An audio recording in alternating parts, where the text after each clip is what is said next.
नए सत्र में विश्वविद्यालयों और कॉलेजों में प्रवेश प्रक्रिया शुरू हो गई है।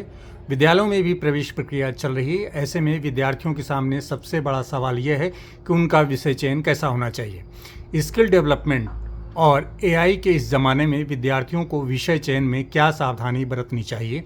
हमारे साथ हैं doctor JP Mishra ji, career counsellor भी हैं और प्रख्यात शिक्षाविद भी हैं। सर, आप ये बताएं कि विद्यार्थियों को विषय चयन में क्या सावधानी बरतनी चाहिए। मेरा संबोधन आज उन विद्यार्थियों के लिए है जिन्होंने इंटरमीडिएट परीक्षा इस वर्ष पास की है।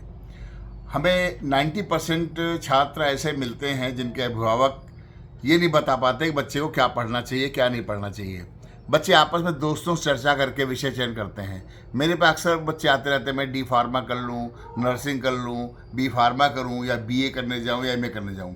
इंटरमीडिएट करने तक वो उनकी पर्सनल सोच इतनी परिपक्व नहीं हो पाती है कि वो विषय चयन स्वतः कर सकें।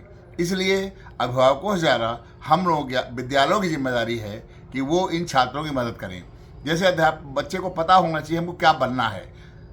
नौकरी करने के उद्देश्य से पढ़ाई नहीं होती। अगर शिक्षक बनना चाह रहा है, आर्मी में जाना चाह रहा है, या प्रशासनिक सेवाओं में जाना चाह रहा है, या अपना रोजगार करना चाह रहा है, पर ये जब डिसाइड कर लेगा वो, तब उसको विषय चयन में सुविधा हो जाएगी।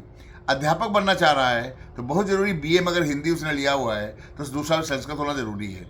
होता क्या है, सामान्यतः बच्चे एक दो दोस्तों से पूछ के भर लेते हैं क्या विषय तुम ले रहे हो, वही हम भी ले रहे हैं। और बीए करने के बाद वो किसी क्वालिफिकेशन किसी का होती ही नहीं है और उनको समस्याओं का सामना करना पड़ता है। इसे मेरा कहना है, अगर अध्यापक बनने को उन्होंने सोचा है तो हिंदी के साथ संस्कृत होना बीए में ज़रूरी है। और ऐसे ही इतिहास, भूगोल, अर्थशास्त्र, नागरिक शास्त्र 4 विषय हैं। इनमें से 2 विषय अगर ले लेंगे तो सामाजिक विज्ञान पढ़ने के लिए क्वालिफाइड हो जाएंगे। बीए में दूसरे विषय हैं, एमए में दूसरा विषय ले रहे हैं। इस प्रकार वो अपनी पूरी ज़िंदगी, पूरी पढ़ाई को चौपट कर दे रहे हैं। मेरा मानना है बच्चों को अपनी क्षमता का आकलन पहले कर लेना चाहिए।